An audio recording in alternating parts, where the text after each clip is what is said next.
fact of communicating, as communication of smallpox, of a secret, of power. 2, intercourse by words, letters, or messages, interchange of thoughts or opinions.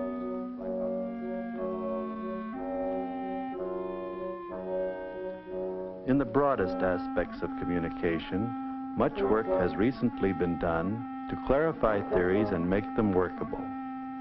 The era we are entering might well be characterized as an era of communication. This film will touch in the most elementary way some aspects of the subject that are of daily concern to all of us. Here is Claude Shannon's diagram by which almost any communication process can be schematically represented. The information source selects the desired message out of a set of possible messages. The transmitter changes the message into the signal, which is sent over the communications channel to the receiver, where it is decoded back into the message and delivered to the destination. Every such system contains noise. Noise is a term used in the communications field to designate any outside force which acts on the transmitted signal to vary it from the original. In this usage, noise does not necessarily mean sound. Reading is a form of communication where the word is the signal, the printed page the transmitter, light the channel, the eye the receiver. Here sound can act as noise and interfere with the message. But in some situations, like reading on a train where the sound level is normally high, it is not the sound that interferes with the communication process as much as the motion and the unpredictable quality of the light source. Quality of light and motion then becomes noise. In radio, noise could be static.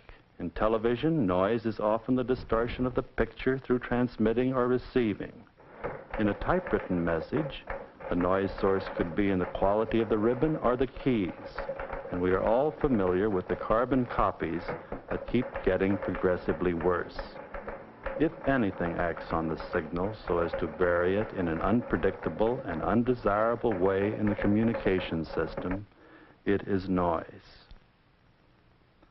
We can consider telegraphy in terms of this same diagram. We will use a New York stockbroker's office as the information source and a Los Angeles stockbroker's office as the destination. There may exist at the information source just 2 possible messages, buy or sell. From these 2, the message sell is selected, then coded to the telegraphic transmitter and sent over the channel in electrical impulse signals, decoded by the receiver back into the message sell, and delivered to the destination. Noise, of course, is there, this time acting electrically. It could distort the signal in such a way as to change sell into self. But as there are only 2 possible messages, buy and sell, there is sufficient redundancy in the spelling of the words that even if it did read self, the information would still be clear. Naturally, this example has nothing to do with the stockbroker's office of today. Because of all organized communication, market information is perhaps the most efficiently handled. The New York information enters a signal channel in this form and is automatically decoded in Los Angeles in this form. But even here, we find redundancy counteracting noise. The English language is about 1/2 redundant. This extra framework helps prevent distortion of the message in the written language or in the spoken language. In speech, the brain is usually the information source. From it, the message is selected. The message is a thought, not the words. The vocal mechanism codes the words into vibrations and transmits them as sound across the communications channel, which is, of course, the air. The sound of the word is the signal. The ear picks up the signal and with the associated 8th nerve decodes the signal and delivers the message to the destination. This time, noise could originate in the transmitter or in sound vibrations that disturb the channel. Or it could be a nervous condition on the part of the receiver, and it could, Change the message from I love you to I hate you. How do you combat it? One way is through redundancy. I love you, I love you, I love you, I love you. Another is increasing the power of the transmitter. This combats noise, as does the careful beaming of the signal or duplicating of the message via other signals.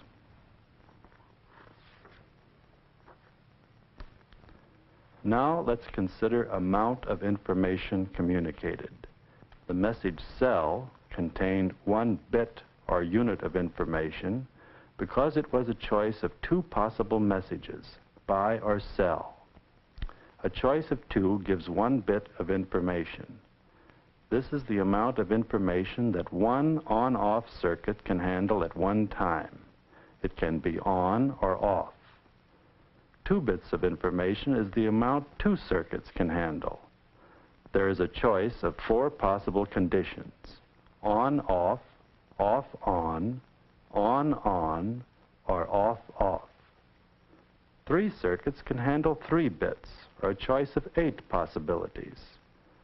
4 circuits, 4 bits, or 16 possibilities. 5 bits, 32 possibilities. 6 bits, 64. Amount of information increases as the logarithm of the number of choices.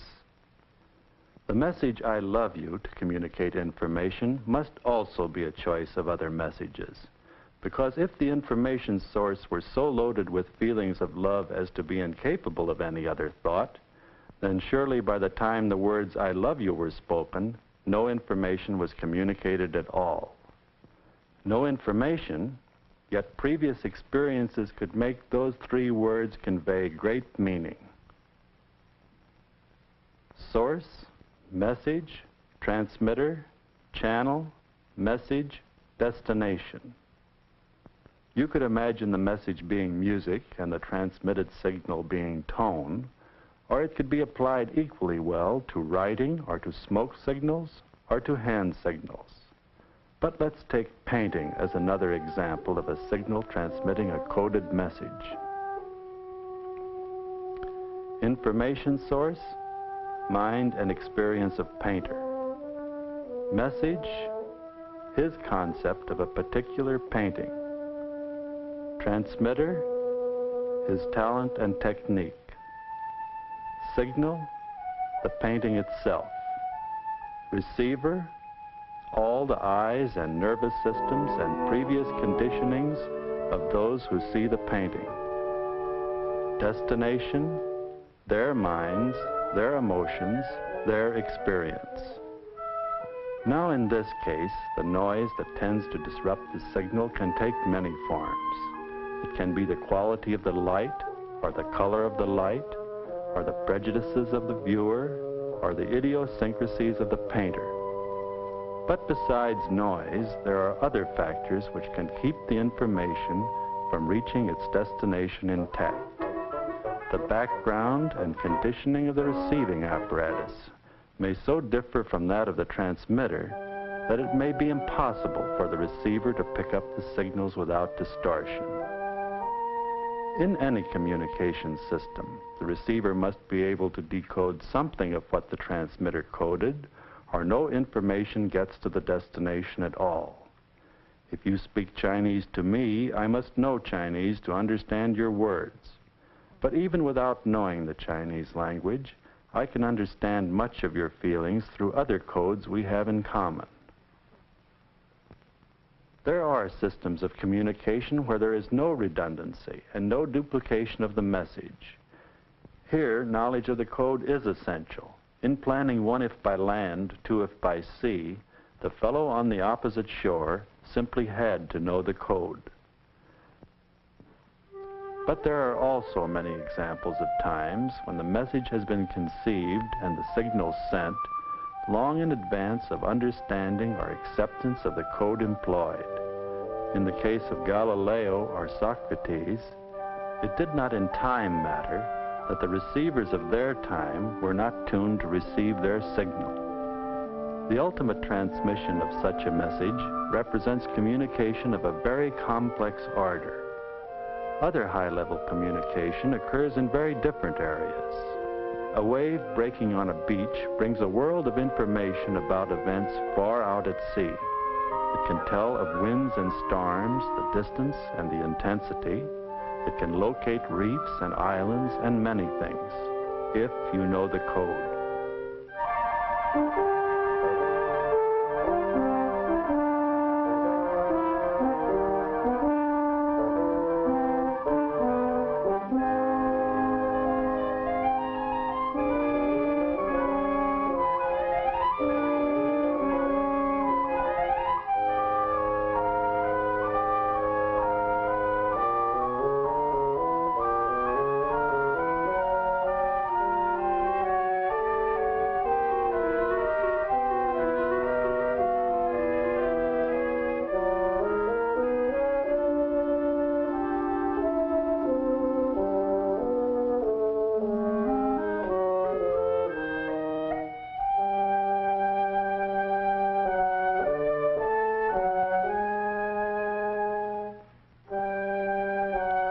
When we watch them turning and wheeling, how often have we wondered what holds such birds together in their flight? Communication is that which links any organism together. It is communication that keeps a society together. And though these people seem unaware of each other's existence, neither looking nor speaking, one group meets and filters through the other, with hardly two individuals coming in contact. So constant is the flow of information, and so complex the web of communication that keeps them apart and holds them together. The symbol, the abstracting of an idea, communication at once anonymous and personal. Personal because of the countless individuals that created its form, each one who in his turn added something good or who took something bad away. Anonymous because of the numbers of individuals involved and because of their consistent attitude. These are examples of communication of an idea through symbols, but there can also be communication through symbols to an idea, as in the burnt offering or in the flame of the candle.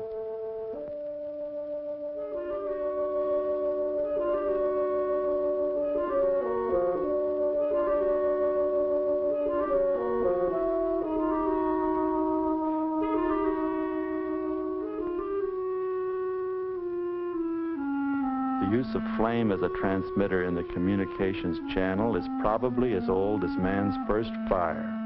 It stands for all the wonder and mystery of forces beyond man's knowledge.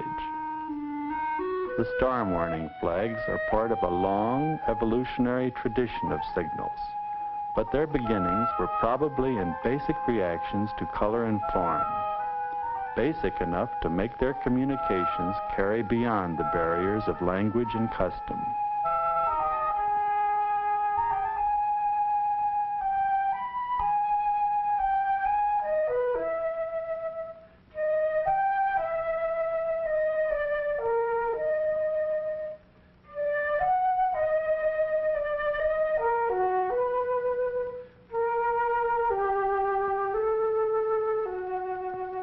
But symbols also change and evolve. Some methods of transmitting messages rapidly become symbols, then pass into obscurity to become readable only to the anthropologist, while other symbols of communication remain.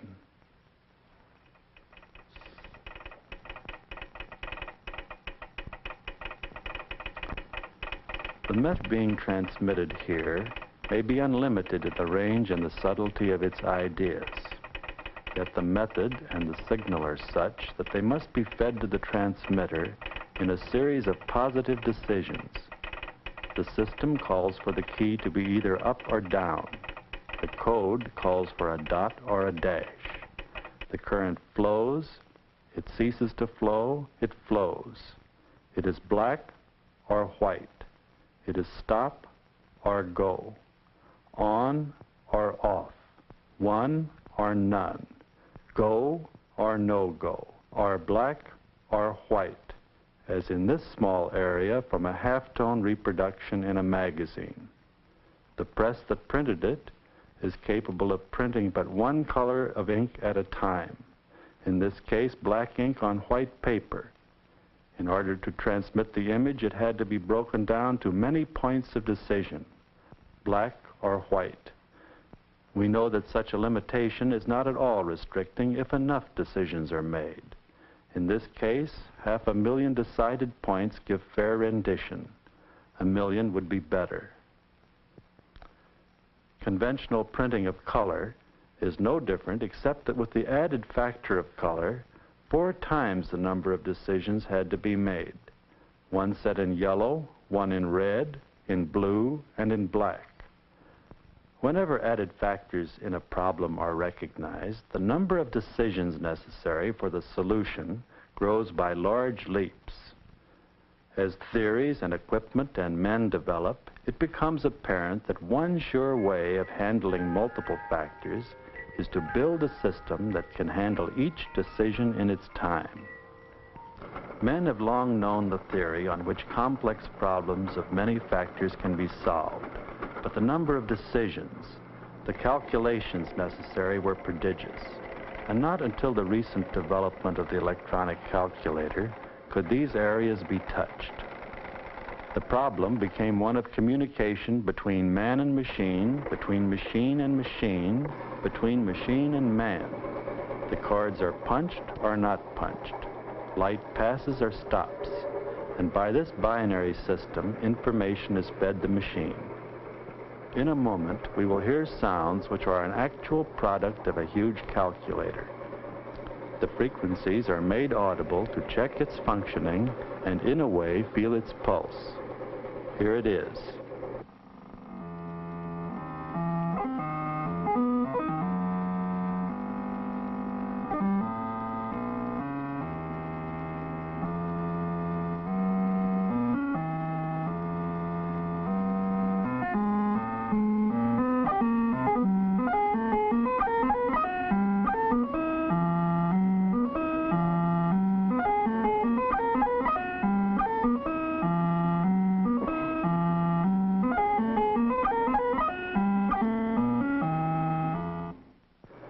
The ability of these machines to store information, manipulate, sort, and deliver it is fantastic. And with their complex feedback systems, their memories, their almost human reactions to situations, it is understandable that they are popularly referred to as brains. The greatest fallacy in the comparison is one of degree. The decisions made by the machines are comparable in number to 500,000 in this halftone. But far greater is the number of stops and goes performed by the human nervous system in order to complete the simplest act. So great that if each decision were represented by a small halftone dot, the total area of dots would cover several earths. Such is the magnitude we reach when a number like 500,000 is raised to the 4th power. As flowing as the human movements may seem, they are actually the product of these countless yes-no decisions communicated with great speed to and from all parts of the body. The channel is the nervous system. Each nerve is made up of hundreds of fibers. The decision is the impulse of a single nerve fiber, an all-out event, a trigger process, which is set off like an explosion when the stimulus exceeds the ignition point. The dot in the halftone, the hole in the tape. Each is a separate fire, no-fire signal, but together they add up to a smooth, sometimes incredibly complex action that often seems more vague than decisive. Yet many things which we accept as undecided vagaries would be, if we could bring our focus in sharp, decisive individual units. It is the responsibility of selecting and relating parts that makes possible a whole which itself has unity. The line on which each color breaks and the point at which each dot that makes up this painting is placed affects the whole canvas. The communication of the total message contains the responsibility of innumerable decisions made again and again, always checking with the total concept through a constant feedback system.